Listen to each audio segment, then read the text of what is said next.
I would try to think up new things. And I would always say, like, to help you beat the summer heat, 3-speed fans are on sale in housewares, da-da-da-da-da-da-da-da. And so that just became my little mantra about the fans, and I would say it all the time. And then I was in some other department, and I said, okay, the 3-speed box fans are on sale in housewares, 3-speed box fans to help you beat off. And then I just hung up the phone. Grown-up, human, comic, people!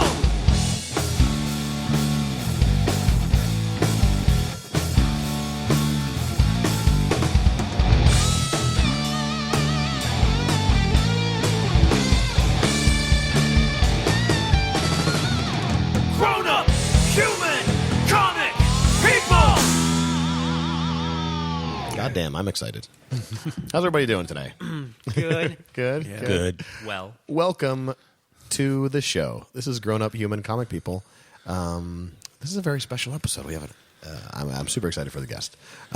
So we'll go around. I'll introduce all the humans first, and then we'll introduce the guest. So as I say people's names, we'll just say hello. To my left, got Dan. Hello. Chris. Hello. J-Man. Hey.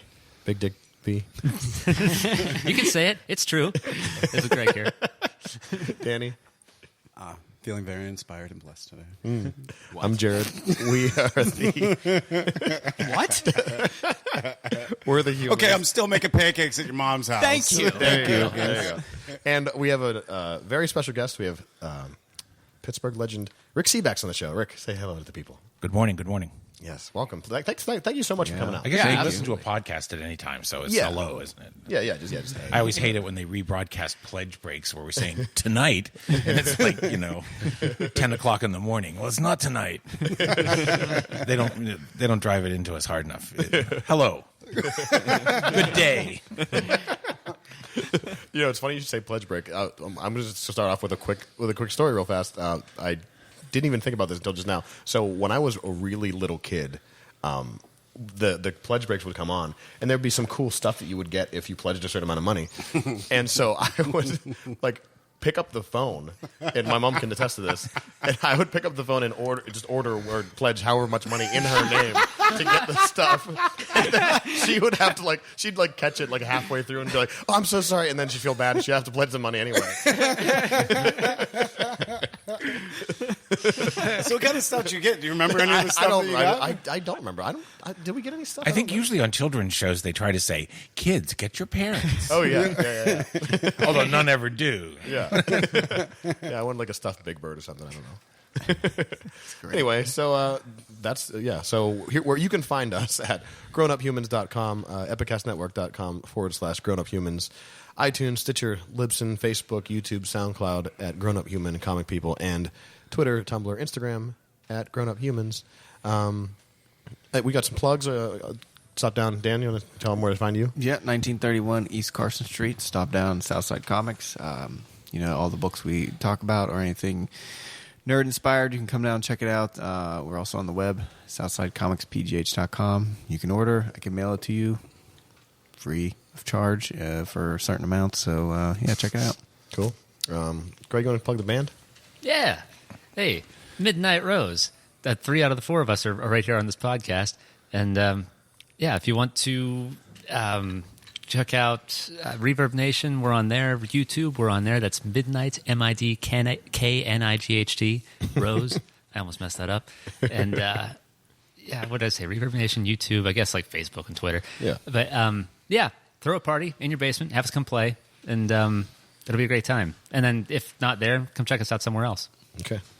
We got a special plug. We're being sponsored this day. Yeah, it's huge. Yeah. Zeke's Coffee, Pittsburgh, told Chris that Rick was going to be on the podcast today, and he came up with a special 5,911 beans in a bag blend. It's a Rick Sebak special. It's an exclusive. Don't go asking for it at the cafe because there's only 2 people that are going to have it, and that's Rick and us right now. And it's really smooth. You like it? Good. Yeah, no, it's very nice. I'm glad you like it. Yeah, they were really excited to create the new label, the logo. They stole one of your pictures off the internet. I'm sure there's some copyright infringement happening. Never. But they put that together, and the bakers, Amanda and Jihei, baked some delicious stuff to send over because they wanted you to give it a shot, Rick. And Well, those pecan bar cookies. Oh man. I don't know. There's nothing about a bar cookie that I cannot resist. yeah, they're really dangerous. Oh yeah. Yeah. I think we had to cut all of them in half. Yeah, That was a lot. Yeah. I always cut all my pastries in half, though. But it's like I do it knowing I'm just going to go back and eat the other half anyway. That's because you have no self-control. Yeah, I have no self-control. But I try to implement these practices, but I just go back for the other half. Like if I cut it into 16ths, I would, Anyway. You feel better, though. I shared my other half with Jared's mother, and she's here in the studio audience. So. Yeah, yes. Hey. We have a studio audience. My parents are here. My grandma's here. Lacey's here. Andy's here. Andy does the website. Andy does a great job. Thank you, Andy. But yeah, a huge thanks to Zeke's Coffee for sponsoring the podcast today and putting together this really cool set for Rick with the coffee and the baked goods. And Very kind. yeah, so check them out. Penn Avenue, 6314 Penn Avenue. There's also a drive-through on Broad Street, right next to Fireside. Made out of a shipping container?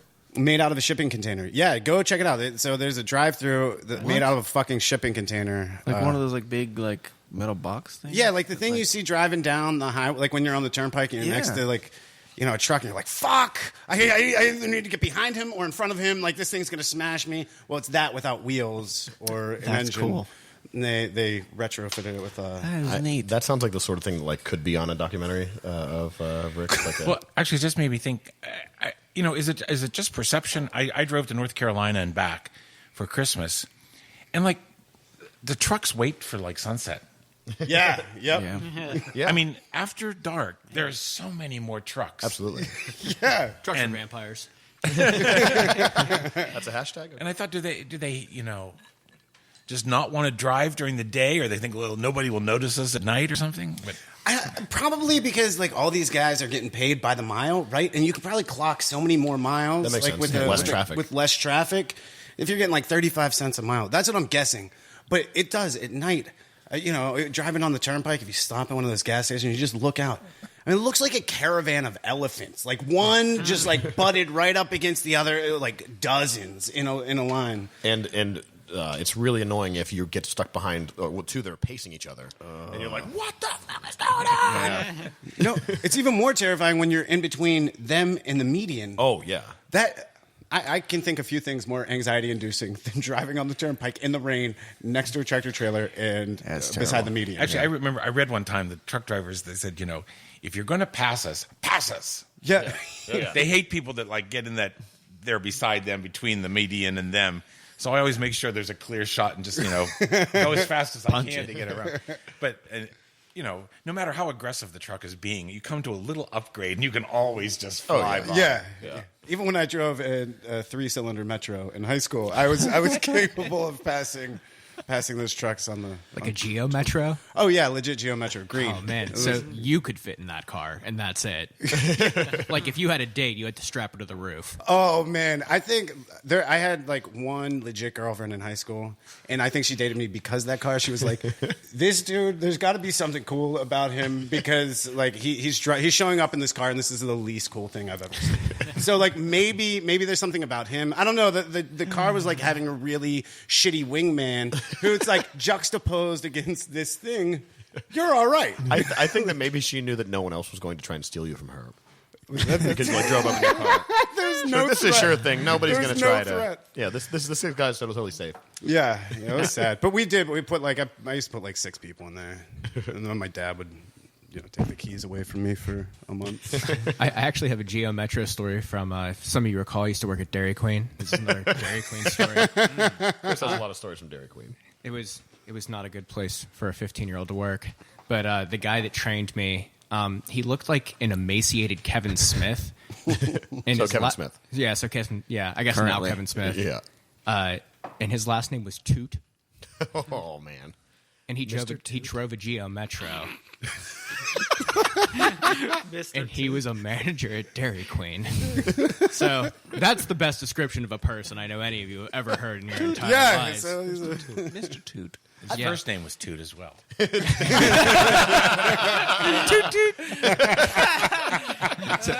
I mean, this was a high school job for me. I got made manager. You've all heard this story before if you listen to the podcast, but I was made manager in like a week, and it was like the worst thing ever. I had no idea what I was doing, and he was the one that was supposed to train me, and he didn't know what he was doing either. So we probably wasted close to like $1,000 worth of product in the first week there, because if you don't use the ice cream at the end of the night, you're supposed to like recycle that. It's still good. I mean, it's just frozen the entire time, but there's a process in order to make it good.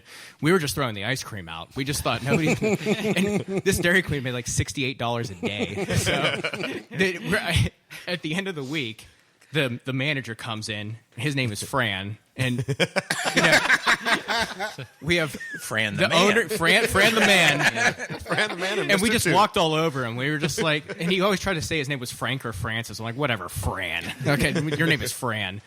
So we have manager Toot and owner Fran, and we're standing there, and we're just throwing away his ice cream in front of him. And he's like, oh, how old is that? I was like, we just loaded this up today. He's like, guys, do you know how to close at the end of the night? I said, yeah, we just throw the ice cream away. Where have you been, Fran?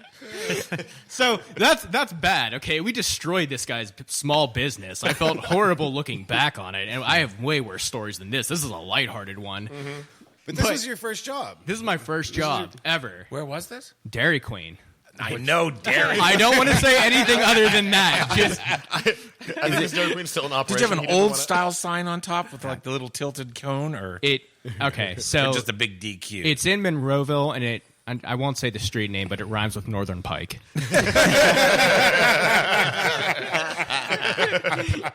Take of that what you will.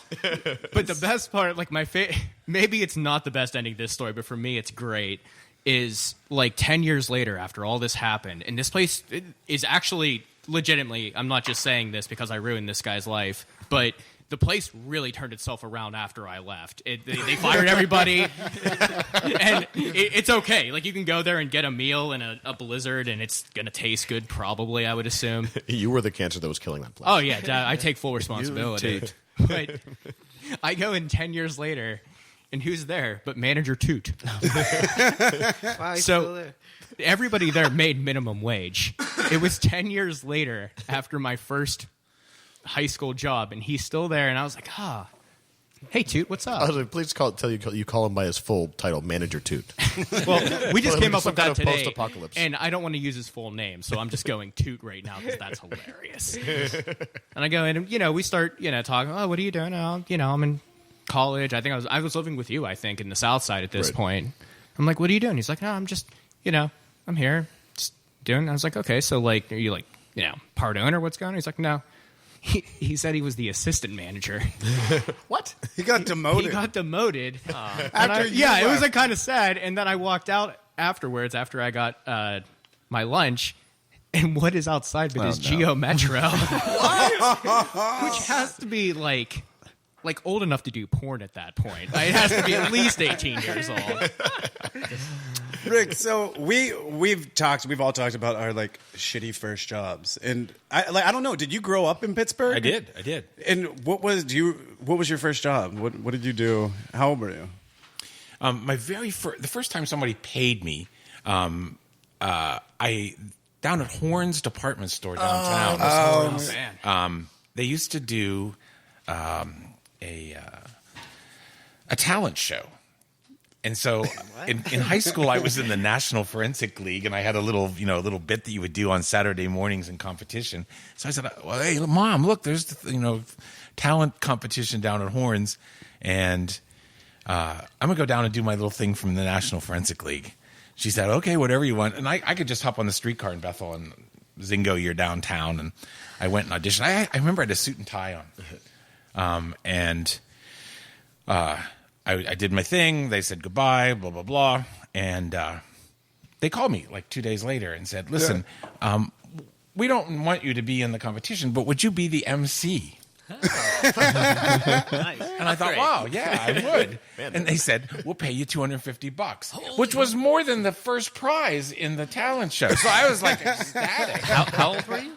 I'm going to say it would have to be between freshman and sophomore year of high school. That's a lot of money. It was at the time. Oh, it was incredible. For freshman and sophomore now, it's and a then, lot of money. Yeah. Because of that, then the next summer, which would have been summer between sophomore and junior year, that I got on the teen board at Horns.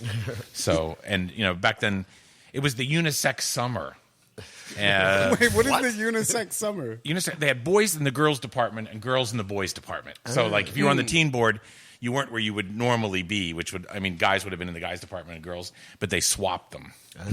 And so that'd be the summer of '69. Is that the summer of love? Makes sense. Is that the summer of love? Yeah. That's the summer of Summer love. of '68. Oh, I get those. Maybe 68. It's hard to remember. But those were my first two jobs. And as the MC on that initial thing, then they also had a band come in, and I got to introduce the band. Mm-hmm. And just like as outlandish as this sounds, I mean, I still think like, wow. This was like, on the fourth floor of Horns or something. They had a little stage and everything. The band in this, 2-bit talent show had the #1 hit in America. wait, what? Who was the band? Yeah, the band was Kenny Rogers in the first edition. What? And the song was, I just dropped in to see what condition my condition was in. Oh, wow. That's their best song. Rick, So- you have been abiding since 1968. I mean, at that time, it was not Kenny Rogers. It was just the first edition. Okay. Yeah. But I got to introduce the first edition. And then that summer, I said, what happened to these department stores, Now they're just all going out of business. But that summer while I worked there, I also got, one day they said, hey, we have somebody coming in to do a show. Would you go up and, be the MC? And I said, sure. And I got to introduce Gentle on My Mind, John Hartford. He was doing a set at Horns. I would have paid to see that somewhere, but it was a free set at Horns. But he had a big love for Pittsburgh, John Hartford. Well, that's why Horns went out of business, because they stopped bringing in acts like that. Yeah. Kenny Rogers, I'll go to Horns every day. I'm going to revise my band plug. Forget basement parties. Hey, if any department store owners out there want to hire Midnight Rose, we'll come in and play your department store. They're obviously just you don't even want to do that. That's actually going to hurt your business at this point. Could you imagine being in the band that had the #1 hit in America and you're playing a department Yeah, store in what's Pittsburgh? going on? That's crazy. The last agent time I was terrible. at Century 3 Mall, there was just a dog. You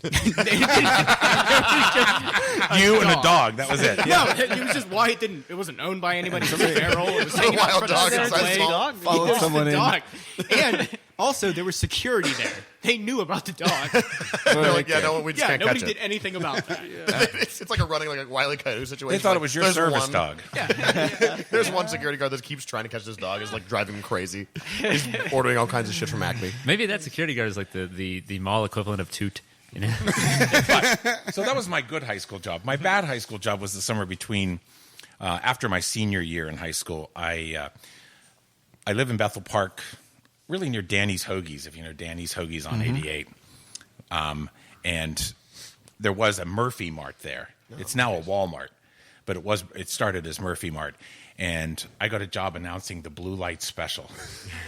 And so that summer after I graduated from high school, I did the Blue Light Special, and it was terrible. It was just terrible. Man, And because you had to do one, and there was the guy who was my boss was fanatic, and he would allow 1 minute to pass, and then you had to be back on the mic.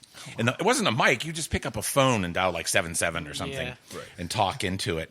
And I had often there would be someone assigned to me, usually a young girl, and we would push the cart around, and we'd have to go to the next department and find the manager, say, what do you want to put on the Blue Light Special for the next 10 minutes? And do all of that. And then I would do it all night long in my sleep. Because you're just in that rhythm, and it would never stop. It was just terrible. could you think of one? Do you remember one that Oh, you were doing? I remember some terrible Oh, things, come on, too. give us one. Give us a Blue Light Special. Well, always in sporting goods, the guys in sporting goods thought it was just hilarious that we were doing this. And the thing was, you would often stand they had little manager cubicles that were sort of up a little. And you could watch as soon as I said, shoppers, for the next 10 minutes, the blue light is flashing in sporting goods. You would see the people you would see them coming to the blue light special. So the guys in sporting goods are always trying to be evil. And so they said, let's do artificial fishing worms. And they said, and we will pay you if you say, have the girl standing beneath the blue light remark your worm at the special low price. So, and then it was like, I don't know how in the history of blue light specials, what era this was, but it really worked. And so as the summer went on, we introduced a red light and an amber light, the yellow light. Oh man, that's really funny now. But this is the worst. The red light would sit on something same thing all day. And I remember it was a 3-speed box fan. That was one of the favorite things in housewares. The red light is flashing now over 3-speed box fan on unpublicized special. Fans regularly $15.99, now just $9.99 or something like that. And so you just get so tired of saying the same thing all the time. I would try to think up new things. And I would always say, to help you beat the summer heat, 3-speed fans are on sale in housewares, da-da-da-da-da-da-da-da. And so that just became my little mantra about the fans, and I would say it all the time. And then I was in some other department, and I said, okay, the 3-speed box fans are on sale in housewares, 3-speed box fans to help you beat off. And then I just hung up the phone. Because I thought, how am I going to recover from this? I know he heard. I know I'm going to get fired. And I looked over at the red light, and all the guys from sporting goods are lined up. We've been waiting for this. Oh man, that's amazing. So from your first job, or the first thing you got paid for, it was you getting people interested in things. I was gonna say. I mean, you've been getting. So sorry. No, Or being an announcer. on the It's kind microphone. of weird. Yeah. That was a visionary person who was like, "Yeah, you know what? We want you to announce this thing for us." That's that person is wow. They really saw it Open the coming. door. Yeah, you have this special magic that can get people to be interested in something that. I mean, perhaps they might not otherwise be interested in, beating off to a box fan. No, it would help you. Oh man. Just give it a shot. See how it feels. I was gonna ask about the amber light. No, I'm not gonna. It's a letdown at the end of that story right there. Yeah. Can't don't go there. there. For that. Yeah, that was perfect. That's great. Man. That was maybe the best answer to any question I've ever heard. Yeah. Real quick, I don't think I ever Yeah. told you guys my first job. Very quickly, I worked at Rolling Hills Country Club, which is no longer there, and I got hired when I was 13. I don't know how that worked, but at first I was a 4 caddy and a caddy, so I got on the course and I would spot people's balls or carry bags, and then I got promoted to driving the range cart when I was 14, and the range cart was like a piece of shit. And I was very new at this. The pro, he was not a very nice guy. He wasn't. And I found out how he wasn't nice very quickly. I tipped the cart, and I'm standing there, I don't know what to do. And he happened to see me do it, and he comes down. What the hell did you do? I tipped the cart. I don't know. I went up the hill because rolling hills. There's a lot of hills, and the cart was a piece of junk. He told me he was going to kill me so bad my mother would never find my body. 14, I'm just staring. I'm like, oh my God. I'm going to kill you so bad. Was this guy a native English speaker? Are you sure this wasn't one of these comic books we just read? He said it to me. Was this guy also 14? Was he a cartoon character? I'm gonna acted kill like you one. so bad. Your mother will never find your body. I love that. He was a golf professional. He had a PGA card. Like, wow. Also, Yeah. first of all, like, why would your mother find your body? I in the don't first know. place? But like, of all the if someone's missing, like, what? But the best part is, like, after we picked it up and he grumbled at me some more and I finished my job, I went up there. He bought me a pizza. Oh, okay. So that's what he would do. Like, I worked there. I was hoping you would never tell that story. Exactly. I worked there for probably 10 years. And that's what he would do. He would verbally abuse us and say things like that, and then he would always buy us a pizza at the end of the night. Give you your last meal. Like, don't call my parole officer. Sounds like the Hound from Game of Thrones. He'll just sit there and belittle you like the entire time, and then eventually just buy you a chicken. I guess that's the Hound. And then he's bludgeoned to death. Yeah. Wait. We don't know that. We don't know that. Oh, I thought the Hound died. No. No. He's back. He came back. No, he's not Spoiler dead. alert. He came back. Well, whatever. Spoiler, that's from last He season. met the dude from Deadwood. Yeah. Oh, right. Ian McShane. I don't know. I'm kind of pissed off. I spent so much time. Do you watch Game of Thrones, right? I do. Have you been watching it from the gate, though? You know what? I don't think I've ever seen the first season. I've lunch almost every day with Kevin Conrad and Manette Seat, and they started talking about it so much. I said, I have to watch this. Yeah, that's what... And they both read all the books, too. Oh, yeah. So that's a side conversation that I can't get into. About, Right. like how it's different from the books and all that. But, I've watched the last however many seasons it is since the first. I think I saw the last one where what's-his-name gets decapitated. Ned. Oh, yeah. Ned Stark. Yeah. Oh, Yeah, I was one of those book readers like before the show came out. Actually, Chris was too, and like Yeah. we are those annoying people who are like, "Oh yeah, the show's good, but I actively Well, don't like to talk about it because I'm such an asshole. yeah, me too. Yeah, Yeah. I come off soon like a dick. Yeah. Yeah, yeah, no, you like for a change. I really respect your ability to hold back sounding like a mole person because I can see it in your face. Like whenever I'm talking about it, like I can see like the muscles in your face, like kind of like starting to just like quiver a little bit, and you're like, well, like you should read the books. I'm like, but no, I'll never read the books. The next season moves on beyond the books, Yeah, doesn't it? yeah, And yeah. so, like, The last one did, do you yeah. trust these people? Yeah, well, because George R. R. Martin is like guiding. You their think hand. you think Yeah. he's guiding them? Yeah. He's guiding. Here's what I'd write if I had the time. He Yeah, told yeah. them. He's guiding them away. He's also guiding them away from the main story too. So it's not going to be the same. When the book comes out, it's going to be different. So it's already different, actually. Will Khaleesi be president? I hope so.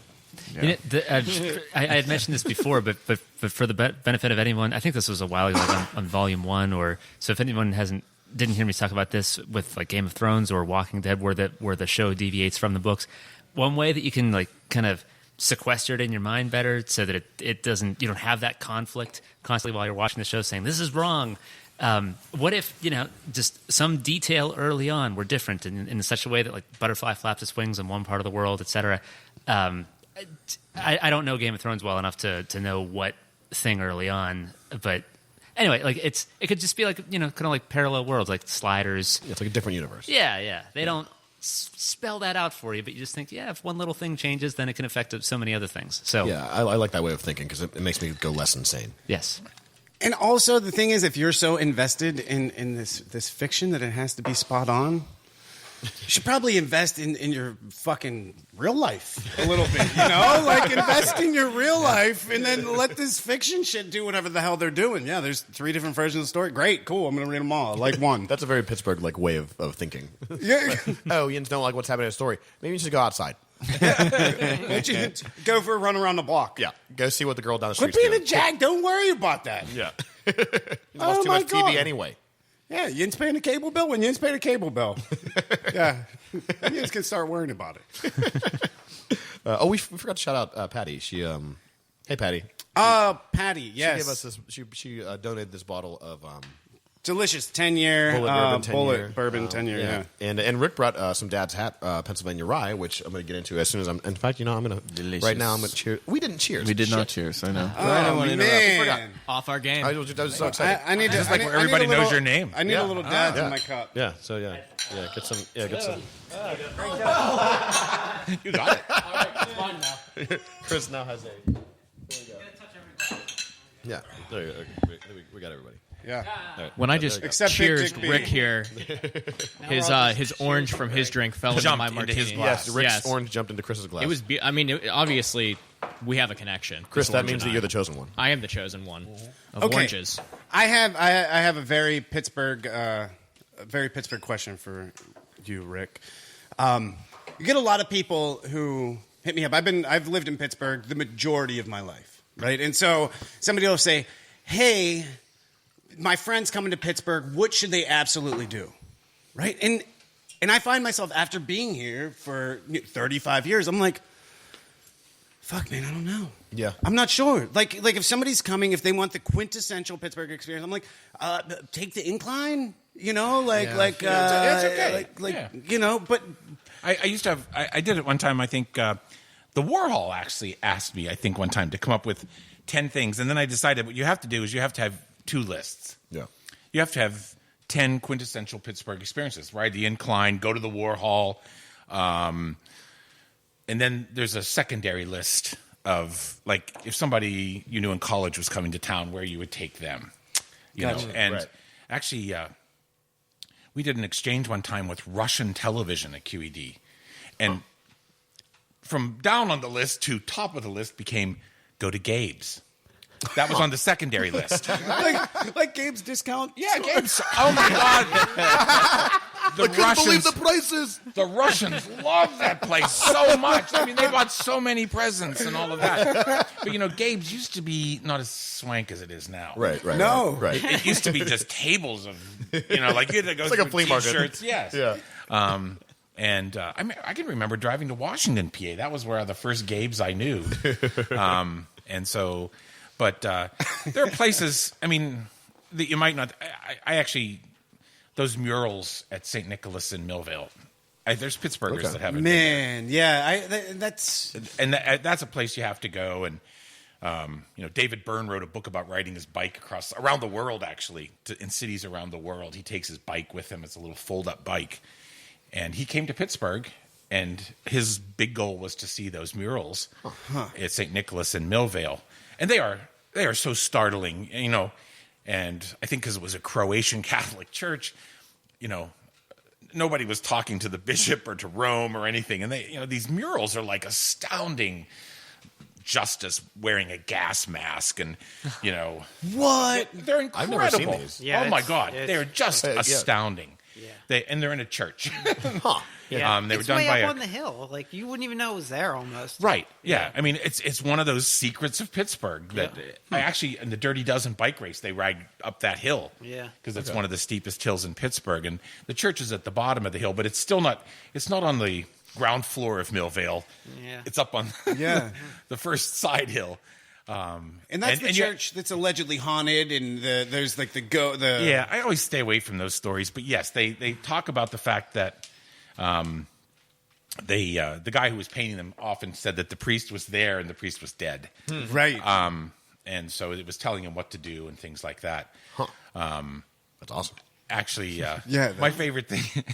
Well, I helped with their fundraiser last year, and so I went over early, and they were showing me all this stuff they have, and it's some pretty cool stuff.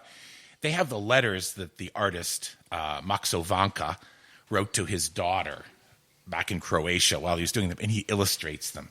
So he has drawings, cartoons of himself painting the ceiling and doing all this stuff, and they're really great little drawings in the letters.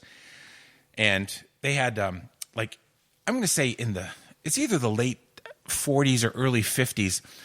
Back when magazines were huge, like Look magazine and Life magazine, they had those big format magazines. There was one called Holiday. And Holiday magazine in the 50s did a story about those murals, which were painted in the late 30s and early 40s, before World War II. And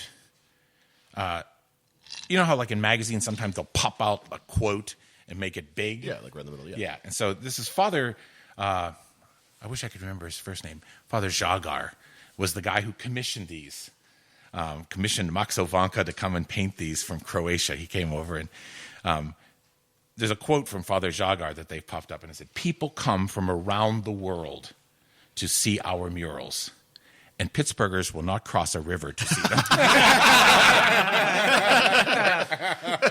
Oh, that's so good. There ain't no reason to go over there. Well, what? I got a giant eagle right next to my house. Wait, so It's why do true, you? because I don't even know Why what do you're you talking about. So we were talking about where you take people. That's a place I like. No. The murals. I hadn't seen. I didn't know about the murals. I never heard. Oh yeah. and why do you stay away from haunted Pittsburgh stories? Oh, just because. Those are great. Those haunted Pittsburgh books. I mean, I think I walked around with one in my backpack from the time I was in like kindergarten until maybe I graduated college. It was. I again, never see Jimmy Crenn that he doesn't say, when are you going to do those stories, haunted stories of Pittsburgh, haunted stories of Pittsburgh? Yeah. I don't know, it just doesn't interest me. You know? No. Yeah. You don't believe in ghosts? I guess I don't. You know? Yeah. And actually, one of my cameramen early on said, we can never do a ghost thing because we don't have the money to get special effects and all of that. And people expect something pretty sophisticated with ghost stories. No, but the thing is, I feel like it's so low budget because you look at like ghost hunters, and those guys are really walking around with like a transistor radio with like tinfoil out of it, and all they do is take their like little handheld camcorder and turn it to infrared night vision, and then they just look spooked all the time. They It's just like, you see that? scream. That presupposes that I watched that. Fair enough. But there's a part of me that I used to believe in ghosts, and I still want to. It's like there's this kid inside me that's like, hey, this could be real. Right. And like I want to be afraid of the dark again. And I want to be scared. I want to have these experiences. But I don't know, man. I might have crossed the threshold where there's like no turning back. Like I can't go back to believing in ghosts. Yeah. No matter how much I want to. Yeah, but some places at night, the abandoned places can still be creepy. I would say, I don't mind being scared. And I can get scared, yeah. Oh, for sure. But when I read a story, that's not the story I want to read. Or That's fair. No, Yeah. I got a real good ghost story, and this is true. All right, if you just go up to Shenley up in a circle, and you just close your eyes and pull your pants down, you'll feel the hands of ghosts. Is this the voice of experience? Well, for a second, I thought my dad was on the podcast. That is totally a joke that Albert would appreciate. Yin's going to the dentist to get a haircut again, huh? What? Yeah, these are my dad jokes. I just made that one up right now. You did? Yeah. Oh, that was wasn't bad. You just need 3 kids. Yeah, there needs to be some kind of. There needs to be. I'll develop that one. Yeah. we'll get that one up. That was solid. That sounded really well developed. Yeah. So Rick, if we happen to go to like a haunted asylum or something and we filmed it, and would you narrate it for us? Sure. That can Why be. not? You can make your commitment to your ghost story and know that it's for a complete shit project, that it's going to be terrible because we're doing it. So Actually, you know what? I did a show a couple years ago called North Park versus South Park because my cameraman Frank Caliero lives near North Park and I grew up near South Park. And, Nice. I'm at home one day and he sends me a text. He goes, North Park is, 1,100 acres bigger than that stinky little South Park. and full of jags. And I texted back, yeah, but, do you have any buffalo? And so it started this little war, and then we made a show out of that. And then just the other day, I saw something on Facebook. Somebody had posted like a little song about the Green Man, and I thought, I should have at least acknowledged, Yeah. that the Green Man lived in South Park, and I know that tunnel. I used to walk my dog. When I first moved back to Pittsburgh in '87, I would walk my mom's dog. Huge. We would take long walks. And we used to go out by that tunnel where the Green Man supposedly lived. what's the Green Man? There's a bunch of stories like that. Not just Pittsburgh. There's a bunch of like tunnel stories where there's like a green man or a green woman or whatever. Like I've in that It was some Pennsylvania guy with a deformed face, and people go parking in South Park a lot. Yeah. And the thing was, you'd feel somebody rattling your door. That would be the Green Man, and it was just sort of a boogeyman story. Yeah. Yeah, I thought in the Weird Pennsylvania book, though, there was a version of Green Man that was validated and true. And I think in that little song they even showed a picture that I've seen before of this is supposedly the guy that the Green Man was based on. yeah, and now there's a Green Man in every park in every state. You know, Yeah, there's in definitely a every few city. stories like that. Has its origins in Pittsburgh? Yeah. Yeah, There. Okay, so like this most good things. Actually, it just reminded me. I always think in high school there was a place I would go parking in South Park, and it's like a little side parking lot near the fairgrounds, and that just there would always be people lined up, and I remember the cops wouldn't stop you or wouldn't bother you if you left your parking lights on. Okay. That meant we're parking. Right. Okay. And then I went away to school, and I came back for Thanksgiving or Christmas or something, and there was a news story about mine subsidence, and that parking lot had collapsed. Whoa. And I just thought, could you imagine, Dad? So I happened to be parking the car down in South Park, and the ground just opened up and swallowed the car. he's like, see, that's what you get for parking. That's it. Yeah. What'd you expect? That was God who did that. Yins shouldn't be doing that till Yins is married.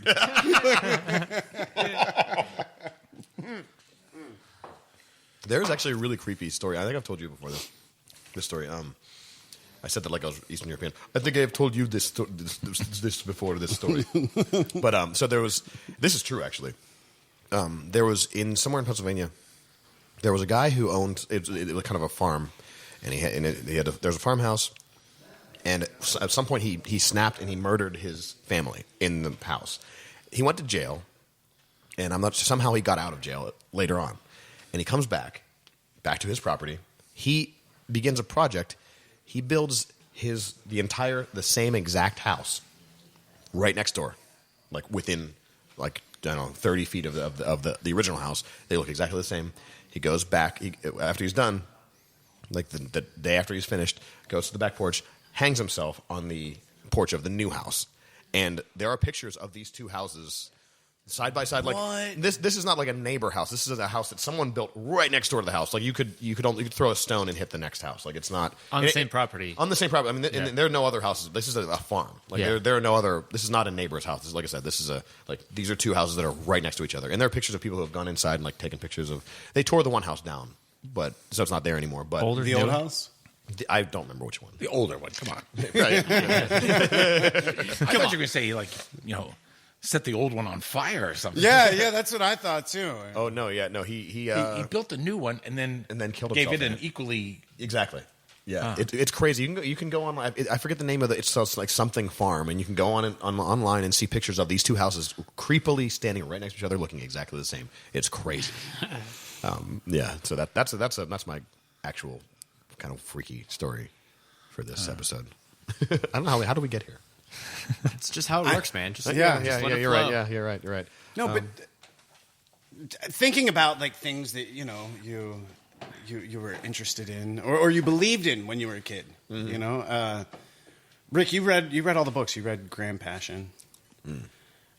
It was really interesting in that one part in there. The cop and the one woman, the one robber. Yeah. They see each other and immediately love at first sight. They talk Right. about love at first sight, right? And for me, I feel like this is this idea, like something I used to believe was possible. Yeah. Like love is, that's a thing that can happen. That's a real thing. But I feel like that's dying too, along with like my belief in ghosts and like all of this. And I think that things felt more magical when we believed in all of these things. When we had those like moments where like things can emerge from the darkness. But like there are these equally like positive, benevolent, magical components of life. I don't know. I want to get your thoughts about like, so ghosts aren't real, but is love at first sight? You interact with way more people than I could hope to. Is this a thing that can happen? Have I fallen in love with anyone who came up to ask if I was going to do Kennywood too? Probably not. You probably wanted to punch them. Wow, do I believe in love at first sight? Yeah, I mean, I think there's probably some sort of, chemical reaction that can happen between people that's, pretty much love at first sight. Infatuation. Yeah? Yeah, as you get older, you discount that, I think. Yeah. I would say maybe love at first kiss, like if you kiss somebody and like it's just like absolutely, because everybody kisses people differently, and like you kiss somebody and that's just like absolutely like they kiss the way that you kiss, and like their body chemistry makes them like they taste good to you or whatever. Like that first kiss, you're like wow, you can't even talk. You're just like wow. That was Right, perfect. But then there's like some other real bloods being diverted to different parts of the body. that Yeah, are but in I'm the talking head. about like just the first kiss, just the kiss. Like, no, that's fair. yeah, especially if it's like an unexpected one. You know, it's not like a build up. You're just like, oh, you just kissed me, and I don't know what to do now. I am dizzy a little bit. Yeah, but Rick's interacting with so many people all the He's time. kissing a lot of people. Rick is the make-out king. You dog, And, you. No, I mean, like you've got to have some pretty in-depth conversations, I'd imagine, with people who, if you weren't in the line of work that you're in, you wouldn't have, as long of a conversation with them. And maybe I it's just gotten, assuming that. No, they I have think all you're those- maybe assuming that we get, deeper into things than we do. I mean, I always say we skim across the top. yeah. We just skim across the surface. Yeah. Yeah, because nothing that I do is much longer than 6 or 7 minutes. So,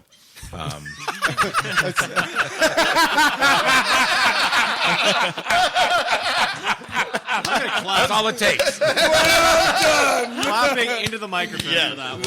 We need an audience for that. Sorry, But I couldn't stop. I couldn't help it. That's I meant none of the stories that I do end up being longer than 6 or 7 minutes. It's not your fault. They put the red lights on those fans too soon. They never took it off. Okay. All right. Yeah. I guess I did have a misconception. I thought that you were really getting to get into the shit with some people around the city. Well, it's not to say that we don't occasionally, but I would say that's the exception rather than the rule. But you tend to think that it's more of a. If there is a thing that is love at first sight, it's more chemically based. It's more. Well, what do you think it is? Quantifiable. I mean, I don't know, man. I don't even know if it fucking exists. That's the problem. I'll tell you. That's the problem. Like, I don't know if ghost exists. I don't know if love at first sight exists. I don't even know if love exists. You know what I mean? Right, Is there a thing that? Is it all just a function Well, it's a concept, of utility? Is it a utility? I don't know, and I want to believe that it is this guiding force that exists outside of us, and sometimes when we're interacting with certain people. Or when we're interacting with everyone, but when we're interacting with certain people, we allow it in. It creates that perfect environment for love to become present, to manifest, and then that can be part of us. That can be our guiding, this guiding principle or this guiding force. Or maybe it's just like a product of fucking utility. We're all trying to survive as long as we can until we can, get as many of little us's out there, and then peace. Now, that's where it started, but there's definitely love, and there's not love at first Definitely. sight. If we're making hold definite on. assertions here, I have some questions about God too and aliens. But you don't understand love, I feel, until it's not love at first sight, it's love at first disgusting. It's when you look at that person the first time they've done something truly disgusting in front of you, and you're like, I still have these feelings. That's when you know you love somebody, okay? It's like you forgot to flush. Yeah. But I still love you. Or that first fart, whatever. Right. When you're with that other person and that happens for the first time, and you're like, Or maybe you're just Nothing's real changed. thirsty. Maybe you're just real thirsty, and it's like, man, yeah, I'm not going to dump out this glass of water because I got some dirt in it. you're talking about this is the best you can do. Like maybe this is the best I can do. That's what I'm talking about. It's the first date. She farted on purpose. yeah, This is the best I can do. I'm not leaving. yeah, right. That's not what I was talking about, man. Not even. We're not on the same page. I think that's a glass half empty kind of way of looking at it. Instead, they fart, and I think, you know what? I don't have to try so hard. Yeah, that guy probably wore a sweater and a bathing suit to that date. So, no. Well, Rick, I have to ask you about something on your Instagram, though. There's a picture of you that says, speaking of farting, I cut one at Myrtle Beach. In Myrtle Beach. So what is this? What is this? What is that shirt? That was a shirt. This is pre-digital. Yeah. You can tell by how much I weigh in that picture. I'm really slender. It was the day I rode my bike from North Myrtle Beach to Pawleys Island. It was about a 45-mile ride, and I was just getting ready for that, and I had that shirt on because I can't we weren't doing a story. We were doing a story somewhere in North Myrtle Beach. I worked in South Carolina for 11 years, so and that place was nearby. It was like a little recording studio, like a booth. And you would go in and do like a karaoke version of any song you wanted. They had a big, list of karaoke tracks, and then you would go in and cut the vocal. I see. And that's what the shirt means. I cut one in Myrtle Beach. But they were obviously playing with it too, and they gave us a bunch of free T-shirts. I remember back in it was in some movie. They were in malls 80s. sometimes too, and stuff like that. And they were in movies. I remember seeing those booths in movies where people thought that they were like singing and nobody could hear them, and then somehow like the sound got leaked. I remember being in TV shows or movies or something in the 80s, like as a kid, being like, "Oh wow." Yeah, I think I know what you're talking about. But I don't remember what movie or what TV show it was. Yeah. Yeah. And so wait, what were you doing in Myrtle Beach? Well, I worked in South Carolina for 11 years for public television. And so, I mean, I was notorious. I lived in Columbia, South Carolina, which is smack dab in the middle of the state. It's the capital. It's one of those artificial capitals that they've, located centrally. But I was notorious because I would do anything to go to the beach. Any story possible, I would go do it. Whale washes up, I'll go do that. And so I think it was probably part of that. I don't remember what exact story we were doing when those people gave us the T-shirts. So Yeah, that's a. I don't even know where that picture, T-shirt is. But actually, I don't know if you saw Dan Rue from Commonwealth Press. Yeah, he made you one, right? He just mocked one up that said, "I cut one at Mineral Beach." Oh man, no, I didn't see that. Is that on your Instagram too? If it's not on mine, it's on his. But I think I did, because it was so funny. Yeah, it's on his. Yeah, I saw that. That's awesome. That's right. That's where the comic book story is now. Yeah, 'cause he you're in the moved- same Yeah, spot where he moved Commonwealth down Press to, used to be. Yeah. So I think we should do a Whatchin's Doing because I want to hear. I want to hear what everyone's doing, including Rick. So Rick, our segment we call Whatchin's Doing, since obviously we're in Pittsburgh and that's how people talk to each other. So we just say like one thing that you're currently involved in or you're working on or like even like a lot of times you're watching, reading, whatever. Like it doesn't have to be work related; it can be anything. So if you can start or if somebody else wants to start, I Greg. guess like by example, the rest of us could do it Yeah, and then lead up to it. Do you have something you want to? You have something? Yeah, I guess so. I'm depending on when this airs. Today's the I don't know 7th. Yeah, thank you. I know on the 15th, which is the Sunday of this January 2017. I don't know if this will be out before then. It won't be. Okay, well, whatever. So hey, this past January 15th, there's a handful of young people that I teach lessons to is going to give a concert on January 15th at Hard Rock on that Sunday, just like early afternoon thing, little like 10 to 12-year-old rock band, 6 people, and then it's part of this school that I teach at anyway. They so I've been like kind of coaching them throughout that. And So what you're You saying mean is they're 10 to 12 years old? yeah. Oh, okay. So like every 4 months or so, like 3 times a year or so, like this place puts on a concert somewhere, and what you're saying is we should go there and get really drunk. oh man, I encourage it. And just heckle the hell out of it. Seriously, like 'cause they got to learn sometime soon. I think that's a good idea. Yeah. I invite all of you cordially right now. I'll buy your first round. Okay. Wow. Okay. You're talking to the entire internet right now. that's You know that. No, because it won't be out in time. Right. Yeah, talking to the entire internet 2 weeks later. That's Well, at least all of us we could do that. Greg got a round of all of us. I know the limits. I wouldn't have. Yeah, you couldn't afford that. Those drinks are expensive there. That's true. It's They are, expensive yeah. to drink at the Hard Rock. That's Yeah. true. Had your answer been differently, oh yeah, this will be out by the 15th. I would have limited that offer. Anyone at the table. Yeah. For everyone else listening, you missed it. But First 5 people. Are you going to be on stage with them?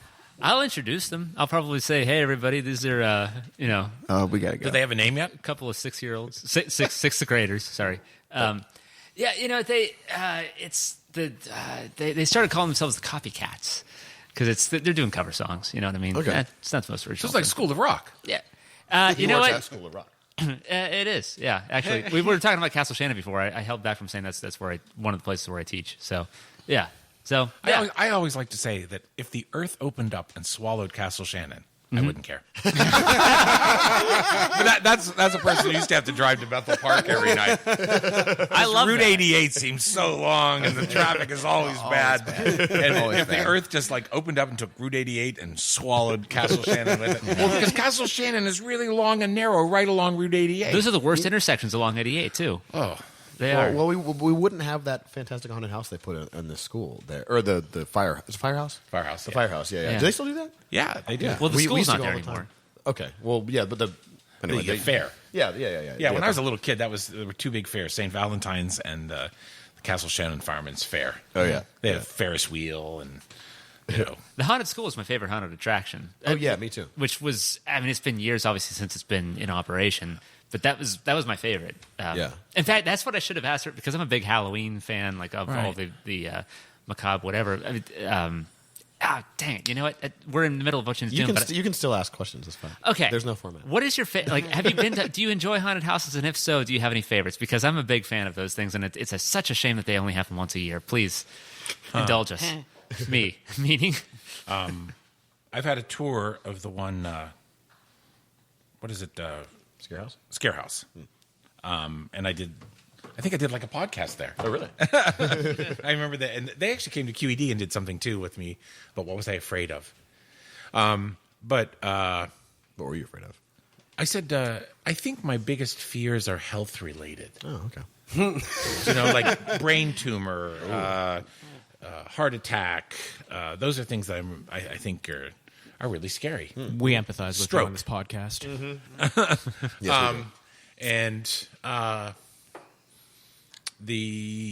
I've been to the one in South Park, 100 Acre Farm. Manor. 100 Acre Manor. Yeah. But both places, not when they're operating and I'm actually going through as a patron. Right. I'm sort of just like, walking through, and they always seem a little too much. Yeah.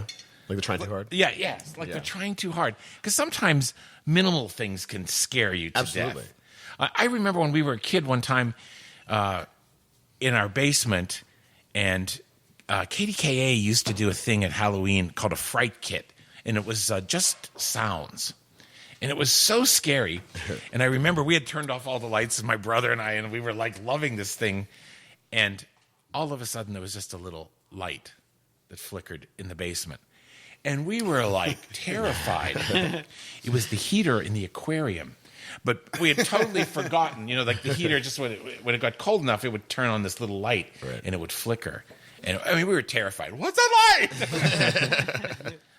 Yeah, simple things like that are sometimes way scarier, like minimalist scary things. Yeah, when you have to imagine what the terror is, Absolutely. as opposed to someone who has like darkened eyes and is like, oh yeah.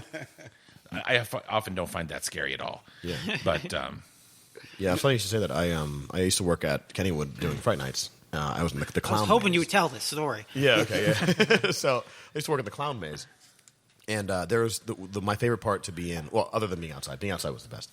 But there was a long hallway with one of those drop boxes at the end, like at the end of it, and the people had to go towards the drop box, and you can see that there's something there, and then you had to turn right past the drop box, and you had no choice but to go past this thing. And I would have white gloves on, like a white painted face, and dressed up like a clown. And a lot of people are deathly afraid of clowns. So I would wait for the people to.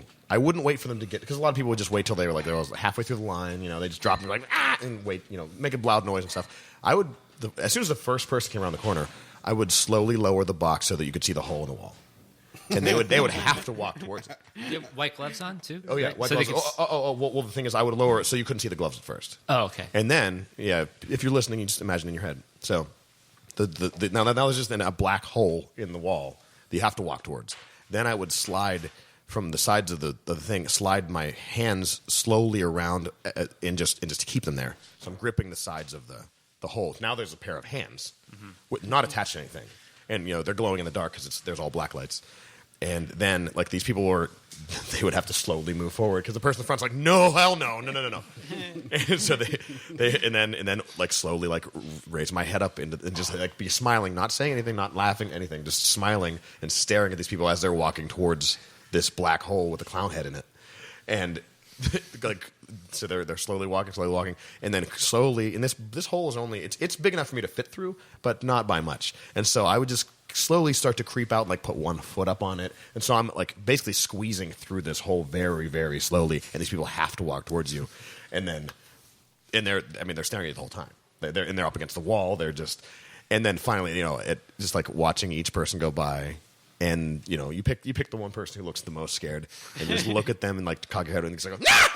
And then everyone in the whole line just shits their pants. And I felt like that was way scarier than because you don't have to do a lot of stuff, but like something simple like that is really effective and terrifying. I loved doing that, like scaring people. It's so much fun, and I love being scared too. Yeah. I regret. Do you have a favorite one?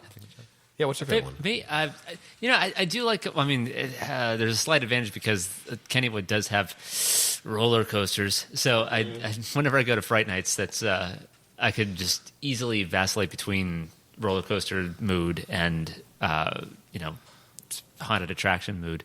But I was pretty impressed with 100 Acres Manor, and like nowadays with online video and stuff, they have trailers. Actually, whenever I first saw an online advertisement for 100 Acres Manor, I wasn't super interested in it because the trailer doesn't do it justice. You go in there and it's actually kind of a cool funhouse thing. Like they have multiple environments. Like there's this lagoon-esque area and like a butcher shop area. An alien ship. Yeah, like there's. Do you know where it was? What's that? Do you know what it was? What's that? The place where the 100-acre farm or whatever is. Oh no. Do you know what that was? No. What was it? It was the black swimming pool. Huh? What? Really? Yeah. And South Park had two swimming pools. They had the big pool on Corrigan Drive, and then exactly where the 100-acre farm is, and parts of it they still use. I don't know. Is there any of it that's like tiled and stuff? I think inside.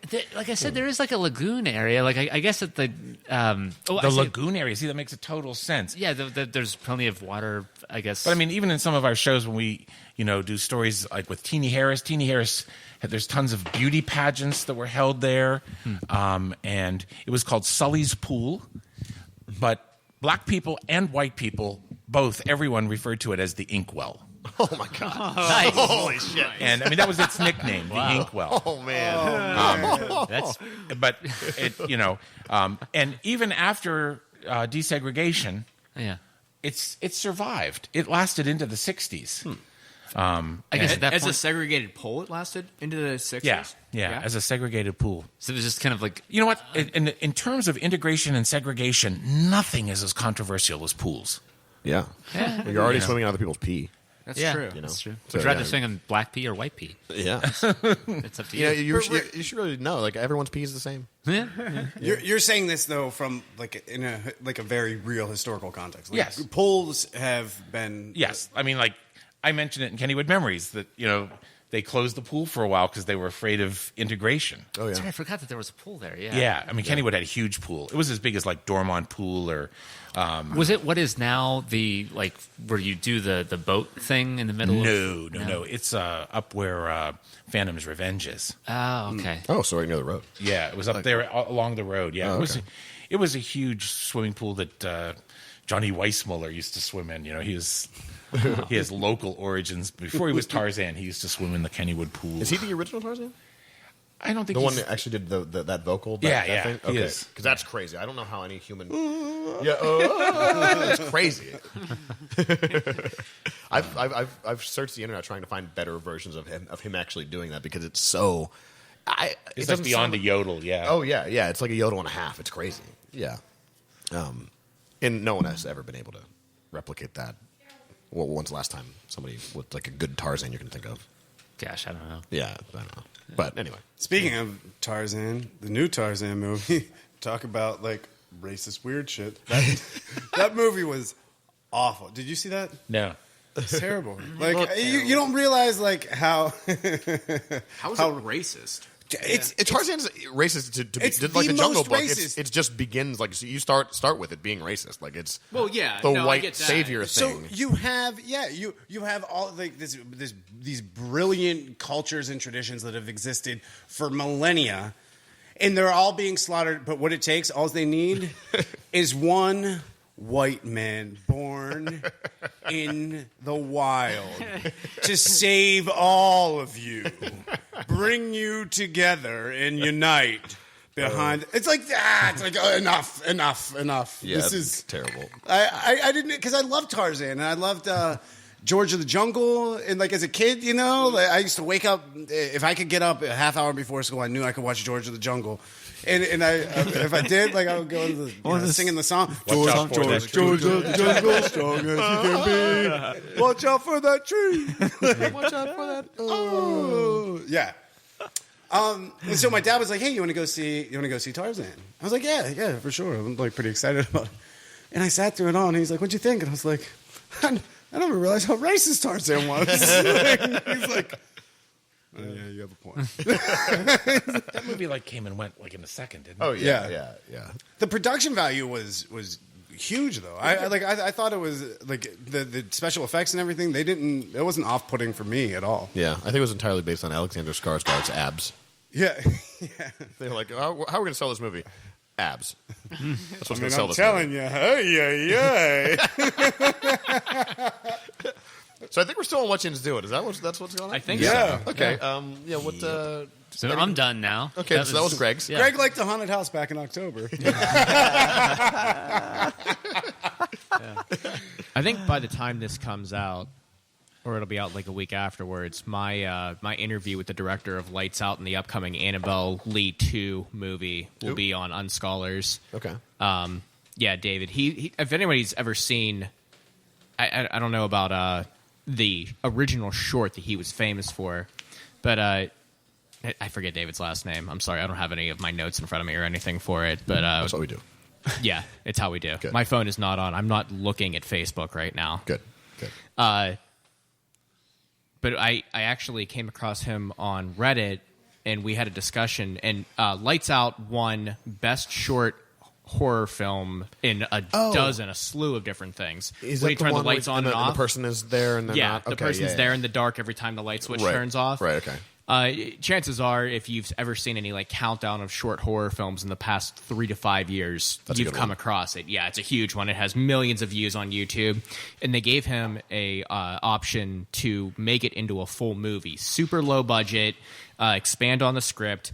This never works. I mean, anytime anybody wins like money Mama to was do terrible, that, yeah. it's always absolutely awful, and it's phenomenal. I really like horror movies, and I see a lot of them. And you know, I'm a terrible person, so I am very harsh in looking or reviewing horror movies. And this was easily the best one I saw last year.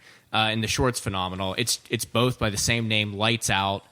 And we were discussing on Reddit in just a normal public thread on what it's like to take on a project, like a big budget project where you have less control, because that was his baby. I mean, he's been Right. dealing with that script that he wrote himself for probably like 8 years now or so. And he was very candid about it because he's doing Annabelle Lee 2, which the first one is a spinoff of The Conjuring. You mean Annabelle, too. Is it Annabelle? Yeah. Annabelle Lee's a poem by Edgar Allan Poe. It's also a song by Koth the Jared Tiger Nevermore. Army. Now you're just kicking him while he's down. Sorry. All yeah. right. David So anyways. Sandberg. This is why I need notes in front of me when I okay. talk about things that I'm doing. David Sandberg. That is him. Yes. I looked at Thank you. I appreciate it. I'm bad without notes. It wasn't any time. But yeah, he was very honest about he actually accepted Annabelle 2 that's coming out. It's going to be out the summer movie season. So this is going to be a huge temple. You're going to start seeing trailers for it coming up in probably January, like late January, early February. Okay. And he was like, yeah, I needed a paycheck. I need to actually make sure. Right. But he was so honest about like how interested he was. And this is coming from the sequel to the Ouija movie, which did very, very well. That actually looks scary as hell. And it has like a 90-something% on Rotten Tomatoes. Yeah, I wanna see that. And the first one has like a 10%. Well, because it's about Ouija. Exactly. And so we were talking about that and how he did that on purpose and he needed a paycheck and he feels very good about it. And he's coming up as like, so the interview that we have coming out here is about the difference between him being in complete control of a smaller project to being a little fish in a big pond now upcoming here. So yeah, on scholars.com. Cool. That sounds interesting. I like how this turned into a Halloween episode. Yeah, it really did. So who else is doing stuff? What you doing? I'm watching Man in the High Castle. Yeah. Which is very good if you haven't watched it. But I started like 3 nights ago, and I was having my evening cocktails. And, I turn it on, and I watch 4.5 episodes. And I was like, that's pretty good. But, man, that show starts fast. They expect you to know a lot. I watched season 2. For 4.5 episodes, like a moron. So then I went back and I started season 1, and it's actually very good. It's very well done. The whole concept is, like the Axis wins World War II, right. And the Germans, the Nazi Germany controls the eastern, half of the United States, and the Japanese control the Pacific states. And there's resistance, American resistance, and then, the Japanese are in conflict with the Nazis. And everyone thinks when Hitler dies, whoever assumes power of Nazi Germany is going to nuke the Pacific states. So there's a lot of tension there. But production is excellent. You find yourself, like, sympathizing with Nazis and, imperialist Japanese people, like, people that, like, you shouldn't like because, like, what they represented was Actual horrible. history. Yeah, in history.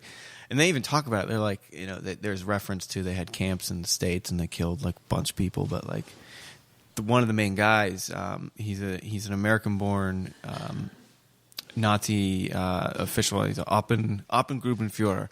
And he's awesome. Like, you like just fall in love with this guy. Like, you are the coolest guy in the room at all times. But then you're like, but you're a Nazi. I feel guilty liking you. So it's a very good show, though. Is that highly Phil recommend K. it. Dick? Yes. Okay. Yeah. Which one is Oppengruber? The one in the States? Yeah, the one in the States. The head of the States. Yeah, the dark-haired guy. Yeah. Yeah. That dude. He's really likable. Yeah. And that's the problem there. There's some of those Japanese imperialists and some of the Nazis who you're like, yeah. Whenever it cuts to them being Nazis or them being like imperialists and doing terrible shit, you're like, fuck. Right. But whenever they do a really good job of getting you wrapped up in these characters and bringing you into that. And you can see yourself having a conversation with this person, having dinner with them, like being cool with them until you realize, like, oh, but when you go to work, you murder people. Because they were born in a place. Right. You're actually, what you represent is horrible. Yeah.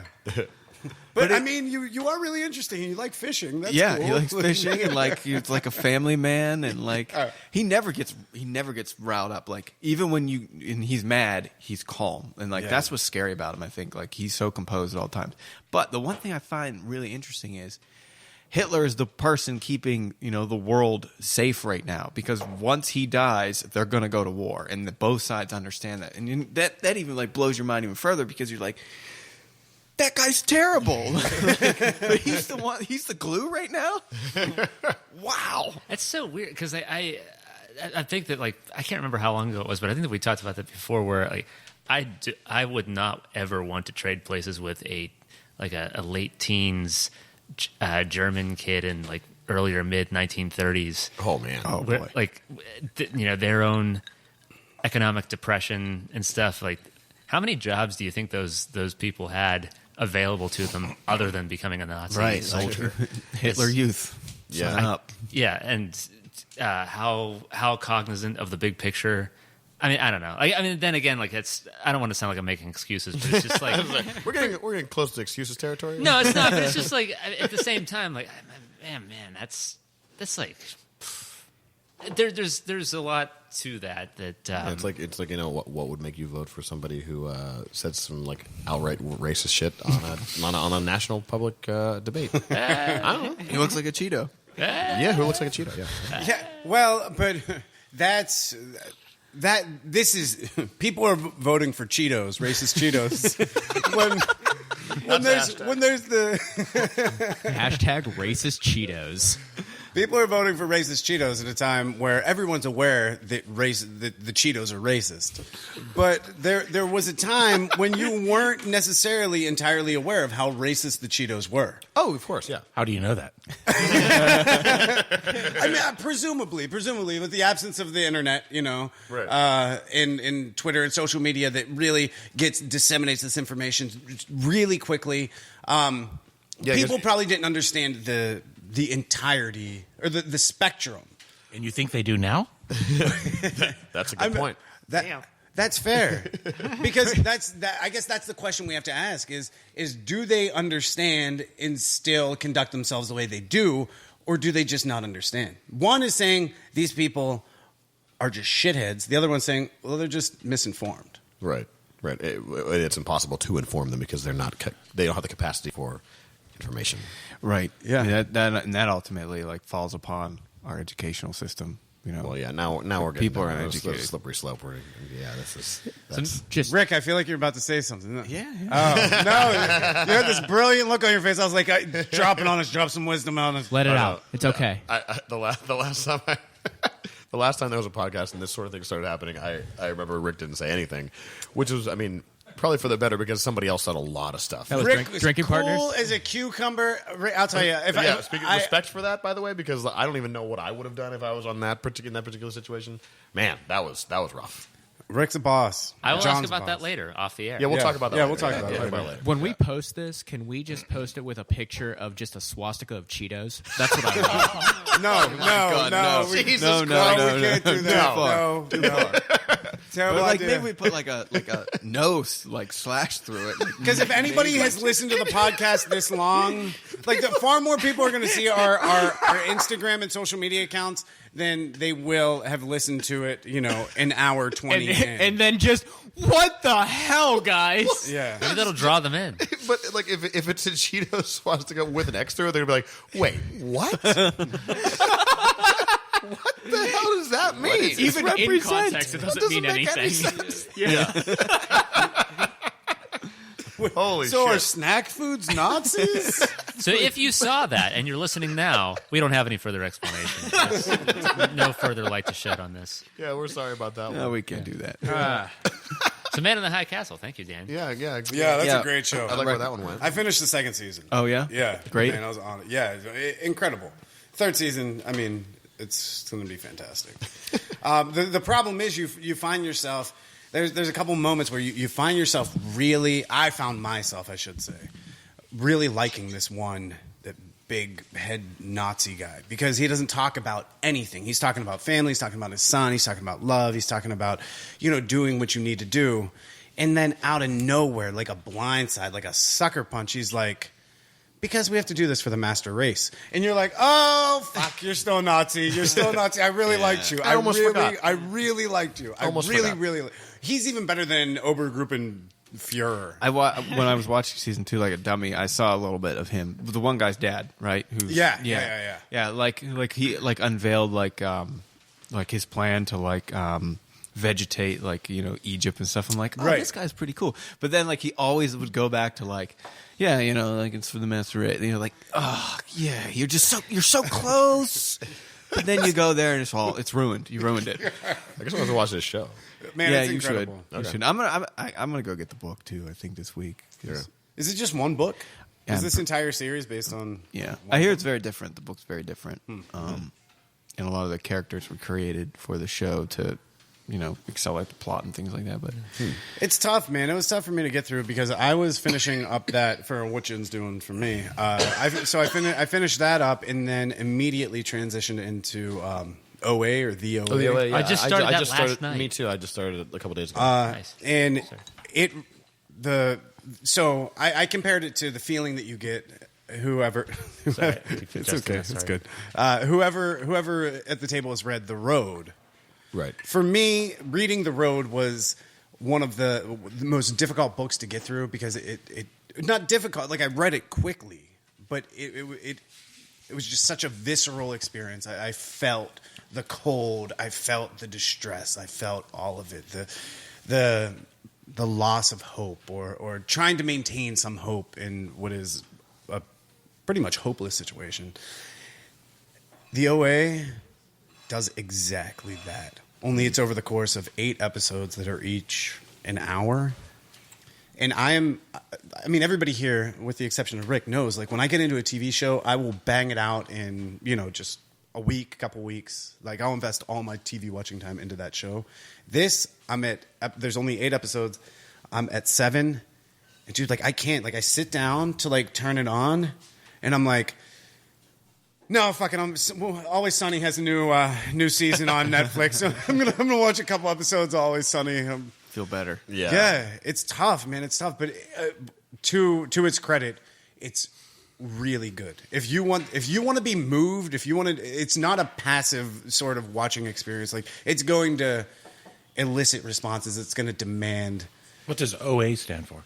Well, You don't even know yet. Is I don't think. I don't know. Maybe you do at episode 7. Nobody tell me. I haven't watched it. I haven't finished it. I haven't seen any. The one I don't thing know anything about it. So the one thing so this is one of those shows that it, like, kind of crept into Netflix. Nobody talked about it. A couple articles have been released, like, hey, this is a sleeper series that, like, you need to check out. Really well done. And the premise is a girl disappears. She's adopted. This adopted girl disappears. She returns 7 years later. She was blind when she disappeared. She has sight when she comes back. She had a name, of course, when she disappeared. And when she returned, she calls herself the OA. The OA.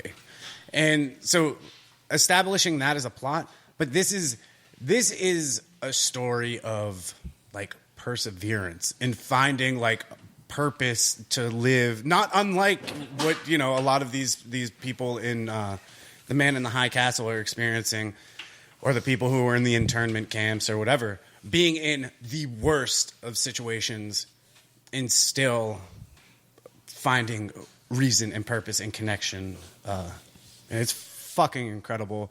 But it's cold outside, and it is cold in that show. I mean, it is cold on so many levels. So check it out. Nice. Should we? Rick, do you have a What's doing? What's doing? At work, I'm getting ready to do a Kickstarter or a Indiegogo for a new set of shows. And that'll probably be February 1st or something like that. Okay. But I like the idea of just talking about what you're reading or watching or anything. I always get I'm enjoying this book a ton. The thing about life is that one day you'll be dead. I love it. I love the title. By David Shields. And it's a mix of his own, dealings with his father, but also a lot of science just about statistics about being alive, and it's really fun. And I've enjoyed it a ton. And I'm probably halfway through, but as you get older, you realize with his statistics, I'm so far beyond any of the peaks. That you're once you're 25, your brain starts to shut down, and the only thing that continues is you get a bigger vocabulary. Like your vocabulary peaks at 65 or something like that. So it's all those kinds of statistics and things which I really like.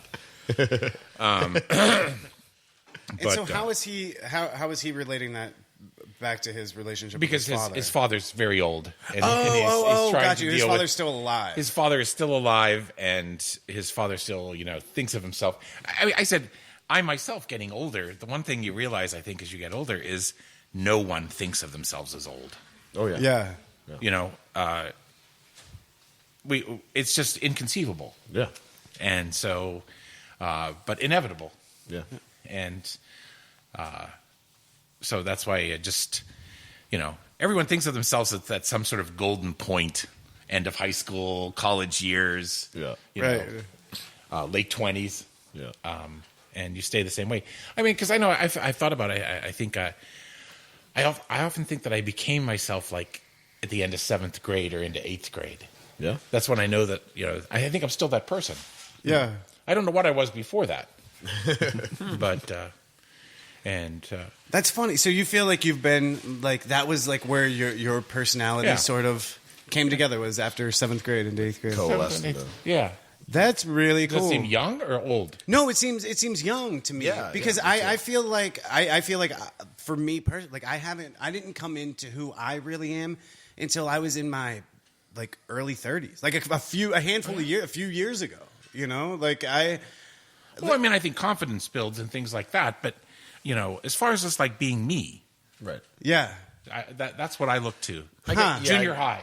Okay, that's fair. Yeah, you know what? Now that you say that, I think you Late might be middle right. school. I might say like 9th grade then like just being like a the essence of who I actually am. Yeah, that might be true. Yeah, yeah.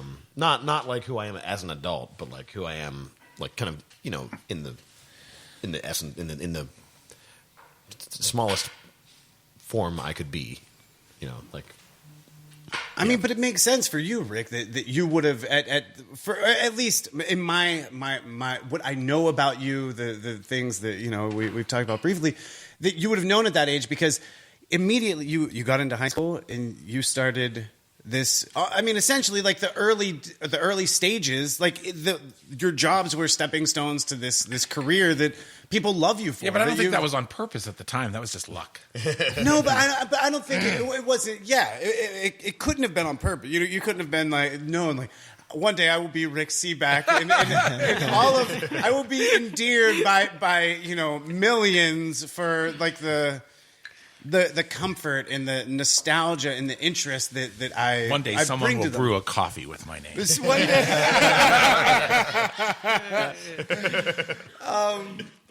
Yeah, man, but you had that. Like you were, whether it was intentional, like you said, it wasn't intentional, but there was this progression. In retrospectively, it's not a far reach to see how you went from those early days to where you are now. Getting people to be interested in something, excited about something, being the person to facilitate these meaningful experiences. You said that earlier. I often think that what I get to do that I love so much is that I get to talk to people about things that they love.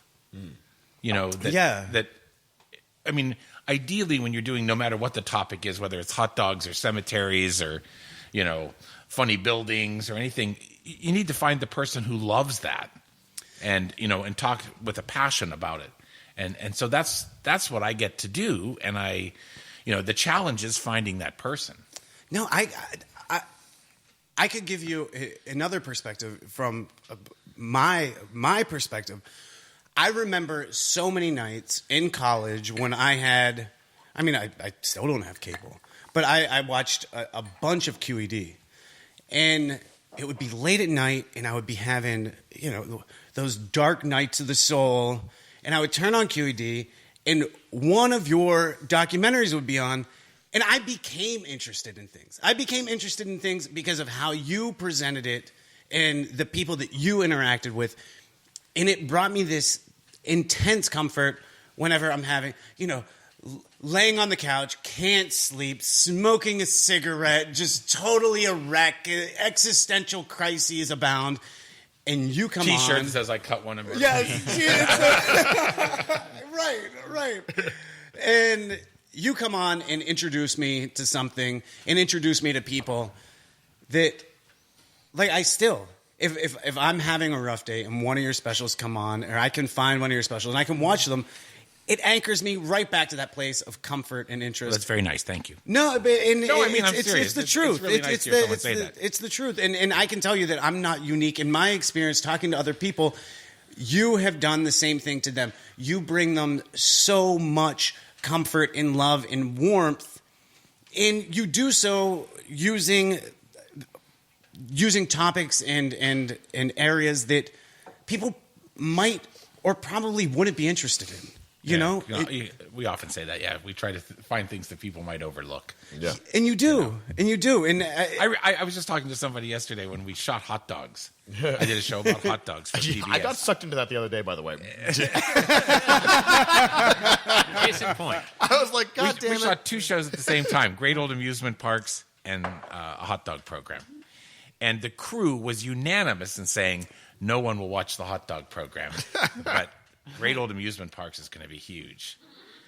And it turned out to be just the opposite. The hot dog show became a perennial on PBS, and they still show Great Old Amusement Park sometimes, but there's no question hot dogs topped it. And I think it's just, I was lucky. There wasn't a lot of food television at the time and, all of that. And we made a show about hot dogs that people liked. But I think a lot of it, too, I'm aware of this. I'm sort of blessed with this face that looks like I'm smiling all the time. And I think any interview is an exchange of energy. Absolutely. And so if I'm there and I'm talking to somebody, I'm happy. I'm doing what I want to do, and they're gonna. No, it doesn't matter who you're talking to. People try to meet your level of energy. And I say you can always tell when you watch the nightly news. You can tell how interested the reporter is by the interview with the person. If it's sort of dull and deadly and just sort of by rote, that's what the interviewer is giving out. Like, oh, this is something I have to do. Right. But if you really love what you're doing and you're excited about it and you're talking to somebody who loves what they do, and I remember one time a guy sent me a note and he said, he'd quit his job and he decided he was going to open. He just happened to see the hot dog program, and all those people looked so happy making hot dogs. He said, "That's what I'm going to do. I'm going to have my own hot dog shop." That's awesome. And I said, I feel a little bit guilty because I think a lot of them are just because I'm so happy, and they're rising to match that. I don't know that they're all that happy, but they look like they are. Right. So. That's a really good insight. Like, and you're totally right. Whenever you are doing something, and especially when it involves other people, and you feel good, you can tell that people respond to that. Like if personally, if I'm doing some kind of performance and I'm like, you know what, I'm excited. Like today's a good day. I'm ready to do this. People the whole room lights up. Yeah, the room rises to meet that. Yeah, exactly. Yeah. If I feel like unless it seems fake, and then it doesn't. Yeah, if I have to fake it, it's not the same. It might not be. It might not be bad, but it's definitely not going to be the same thing. And then that's a really good. That's a good way to think about that. Briefly, just bringing it back to the Halloween stuff. You said the old amusement park. He loves Halloween, man. I do. He likes Halloween. He fucking loves Halloween. I do. I don't know. See, this is my excitement right now. I just realized, like, man, one thing I never got to ask before, and I should have. The old, like, abandoned places, are there many? Like, I know, like, Centralia was a town that is basically not there anymore, but It's still burning. oh yeah, yeah, that It will never go out. Are there other places that are like? 'Cause sometimes you see like this. Not that they compare at all to like some of the programs that I've seen, but sometimes I've seen like a BuzzFeed article or something where it's like, oh, top 10. It's like a clickbait thing, and I don't bother clicking on it. But like places that are not dilapidated, but like ghost towns or it's like areas that. Yeah, I mean, I think that there's shadows of their former selves. Yeah, there are places like that all over for various reasons. Yeah. That's a good topic. I was going to say, I know that there's probably a a big set of towns in South Carolina where I worked for many years. Yeah. Excuse me. They did before I got there. Someone had done a documentary, and those were towns, and it's actually in a Pat Conroy book that became a movie, The Prince of Tides, and the movie they updated, which destroyed the sort of, the book is always better. Of course. The whole deal with pre-Vietnam, people sort of did what the government told them to do. And these people were told, we're going to build a nuclear power station on the Savannah River near Augusta, and we have to get rid of these 3 towns. And everybody left.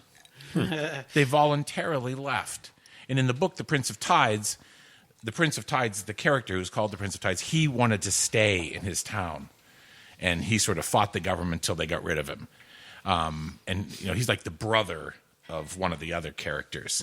He's not the main character, but I think there are towns like that everywhere. Gee. I mean, you just have to start digging into history. Yeah. And I mean, I think it's the fear of although I'm a person who believes the next place that everyone's going to be singing the praises of and wanting to go to is the Mon Valley. I think a lot of those places, that's their fear, that because they've lost an industry, that they don't have a purpose or anything like that. But that's where I live, and it's I think you're right.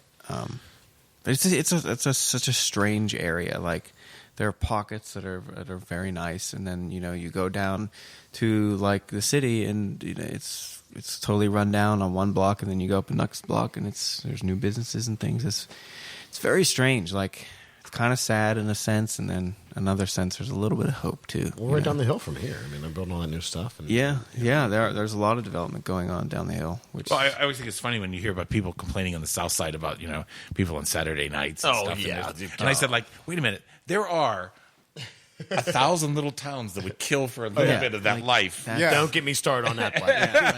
Don't even get me started. Same. There. Like that's part of the identity. Like that. If you don't like it, get at. Like seriously. That's the way it is. Yeah. Yeah. I remember it was two summers ago. I took leave from this consulting firm I worked with to work on a barge because I had listened to too much Tom Waits and was reading too much Jack Kerouac and too much of the Beats and too much of probably Creedence Clearwater. And I said, you know what? Fuck this buttoned up life. I'm going to go and work on a barge. and they were based out of, like, the company was based out of Monessen. So that's where we had to go. That's where the barges, And how far afield did you get? How was the farthest away you got? So I was on the boat. Were you on like 2 weeks on, 2 weeks off? Well, I opted for it was like the 10 on, 5 off schedule. So we Which made is it 10 weeks on? No, 5? 10 days. 10 days on. Yeah. Okay. If you're doing longer stints than that, you're probably heading down to the Gulf, like going out, all the way down, taking the Ohio to the Mississippi and taking that out to the Gulf. The like way bigger barges. But around Pittsburgh, like the greater Pittsburgh area, there are so many locks, and the locks are smaller. So you can't have like 3 barges wide, a giant tow. Like you can't have a huge tow or 4 barges wide, whatever it is. You're stuck to smaller loads.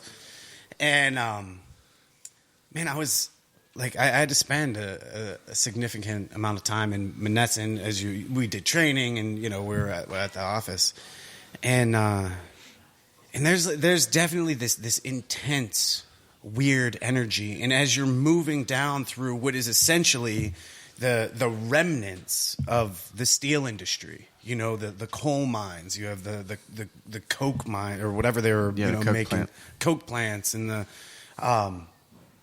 you get to see what happens when you have this influx of industry, and then it starts to subside. What you're left with is this weird, like we were talking about, energy, and everyone feels it. I think it's a sense of pride. Yeah. Like a loyalty to the area. A lot of people, because I'm not from there. I'm from the South Hills, but my wife is from there. And everybody I've met through her has a certain pride about the area. And they don't leave. They complain about the way things have become, but a lot of people don't leave. They stay because I think they have hope, and they have that energy you're talking about. Like, it's going to get better, and it's going to happen. And in like I was saying before, there are parts like the Charleroi School District is very nice. Like the campus is beautiful. Like they have a great football stadium. It just like the infrastructure is there. It just it takes time to build into it. But outside of the city, there's little like suburban areas that are becoming more and more populated by like families and things like that. So yeah, like I totally understand what you're saying, like about the energy. If I wouldn't just to inject a little bit of nerdiness, whenever you said like the remnants of an industry or of a civilization. Like it popped into my head the Argonath, which is in Lord of the Rings. Whenever they're traveling to relate to a river, traveling down the river, and then those two huge stone men with their hands out. That's sweet. Yeah, and you're like, what was that? Like that was some. This place used to be something, and now it's. I mean, I see that, and it's you can go down the river and see things like wow, look how big that is. Like even the big steel mill down in Hazelwood right here on the river. That building is until you get close to it, you don't realize how big it is, and then you get close and you're like, holy shit, this is a massive. Or my mom runs the Keystone gym over in East Pittsburgh. That building it's an old steel mill too. It's this massive structure. It's crazy. It's like walking up to the Death Star. You're like, how did anyone build this? This is crazy. Well, when I first came back to Pittsburgh, we did that thing called Remaking Cities, and I remember those were some of the largest spaces ever enclosed by man. Yeah, absolutely. And I can remember when I was a kid driving along Carson Street when, if you were coming like from Beck's Run Road into the heart of the South Side, the mill was the entire right-hand side of the road. Wow. It was so big, you couldn't imagine it going away. Right. To think that we've lived through a thing where, like this giant industry disappeared. And it spanned from Beck's Run how far down? Well, all the way, past the Hot Metal Bridge, all that was included in the mills and everything. The whole South Side Works, that was all steel mill. Yeah. So, it was giant. And I mean, it's funny, too. We were talking, they call it the waterfront in Homestead, but it would be better to be called the old steel mill or something like that, because all of that, I don't know if those stacks that are still there, those big things. Yeah. I mean, have you ever seen like how small they are in relation to what was there? Yeah. I mean, they're like little pins. And themselves, they're huge. Yes. Yeah. They're huge, but they were such a tiny part of what was there. It's an amazing story that, an industry that, and again, I apparently a lot of it's because of, new methods of production and all of that. It wasn't like things got more efficient, and so people now machines can do what a lot of people used to have to do. Or countries that have a lot of people. And presumably in these areas that are even the worst off, the quality of life of those people there are probably better than, because I'm the product of several immigrants. and my great grandfather was in the coal mine and got his foot chopped off, and they were on the quota system, and so like my pap was going in there, like he had to quit school when he was in 7th grade and was loading up carts, and that's the industry was alive though. The industry was thriving then, but I don't know that the quality of life for everybody, all of these people who are like, this is going to come back. It's like, but do you want it to come back?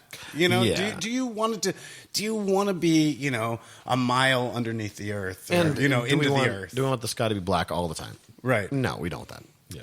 But it is strange pulling up to places that were these massive structures, and having them entirely manned by two people that you're not certain are sober at all. Like, hey man, what do you need? It's like, hey, we just ran out of drinking water on the boat. We just need to fill up.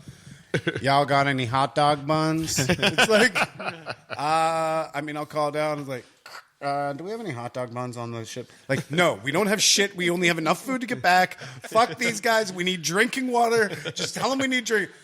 We don't have anything. Sorry. We just need drinking water. Y'all can't have any. It's like, wait. All right, they're saying we can't have any drinking water. We have an agreement with their boss. Tell them we're getting drinking water. Hey, bud, we have an agreement with your boss. We're going to get drinking water. I love. All right, bud. I love those guys that have hot dogs waiting for the buns. Just sitting there, like during the Dust Bowl with those like saggy eyes. Their hot dogs, their cold hot dogs, just waiting for buns. A half-empty bottle of I mustard. think we have to see this as a scene in the movie. Where the traveler arrives and No, many these hot fucking dog guys- buns. He's just eating a hot dog like. Without the bun. A cold hot Got any dog. buns? Cold hot dog. Man, they're on a tugboat with a screen door. Like the tugboat had a screen door on it. They pushed open the screen door, leaned out, like had one of those like weird cut-off shirts where it was like a crop top almost, but it was on a man. Y'all got any hot dog buns? Like, probably. I mean, these fucking guys are eating hot dogs. Like, I don't know. Speaking of food, whatever Lacey's doing over there smells delicious. Yeah, we we need to need to stop. eat. We're going to stop this right now. We're going to eat something. So, yeah, let's just, man. Yeah. Okay, so. Big thanks, dude.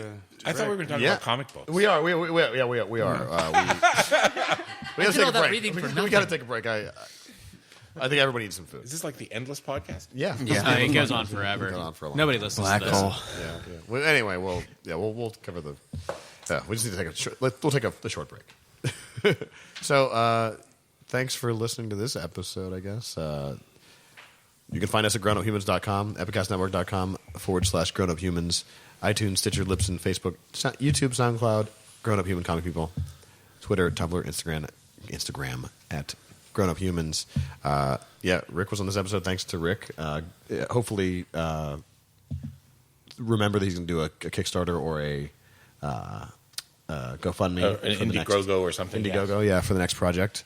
Keep a lookout Can for you that. say what the project is, Rick? Yeah, I mean, actually, we're just calling it. We're saying it will be 6 half-hours, much like I did a series of programs from 2010 till 2013 called "It's Pittsburgh" and a lot of other stuff. Yeah. and so I'm calling this one Rick Sebak's Pittsburgh Stories, so I can sort of do whatever I want. That's right. And, All right. I mean, I have a list of things that I'd like to do. Some left over from that old series. Oh, nice. But I know it's really bizarre because talking about the Mon Valley and everything. I have a great desire to do a show. I mean, a half-hour history of Route 88. Yeah. And You just can't with even a little, drive Route 88 in a half hour. but I mean, now it just goes from 51 to the West Virginia border. But just if you Google and get on the website for Route 88, Pennsylvania Route 88, it used to start in Erie and it went all the way. It went from wow. Erie to the West Virginia border, and then when they started federal numbering and stuff like that in the 30s, they changed it from 88 to 19. That came down from Erie. Maybe it'll be a podcast about Route 88 to get people through Route 88 while they're listening to it. But through Roscoe and Elko and all those towns, California, Along the river. PA, Route 88 goes through all of that. I just think it's a really cool. And I grew up, 2 blocks off of Route 88, so it's always been an important road for me. So, but this will be part of a future project, not the 6 half hours. No, it would be one of the 6 half-hours. Oh, nice. Okay. Yeah. And I want to do a show. I've always wanted to do a show about people who are writers here in town. Okay. in Western Pennsylvania, people who write. We should Got Kat Bruno from the Drinking she was gonna Drinking do- Partners. She's going to do. There's a couple. I think they live in Penn Hills. Lori Jackiella and Dave Newman. Okay. They both write really interesting. They're not quite memoirs. They make them fiction, but they're basically their stories, and they're married to each other, and that's cool. really cool. And I've read books by both of them, and I love them. So That's fantastic. I think Jared may have just stumbled onto an accidental great idea where you have what do you say, a half an hour, however long it takes to drive along a route. You have a guided tour, audio only guided tour podcast.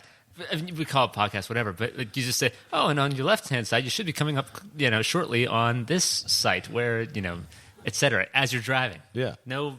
You'd be like, if you're not, pause right here Yeah. until you see this thing. Yeah. like a guided tour. More on that later. Yeah. You could have a cassette player and have that. Cassettes, way to the future. Yeah. Hey, Yins, rewind that tape. Rewind that tape. We ain't there yet. We ain't there yet.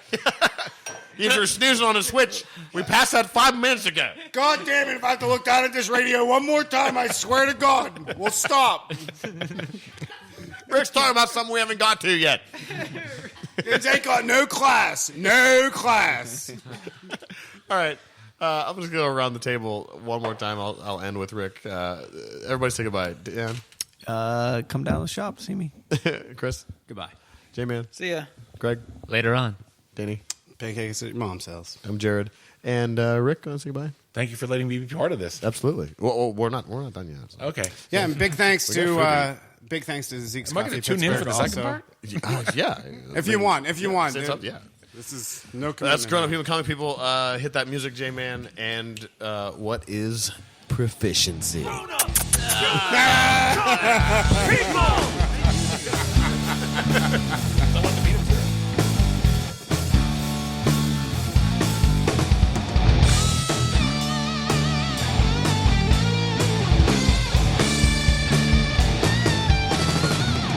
Grownup Human Comic People! Epicast.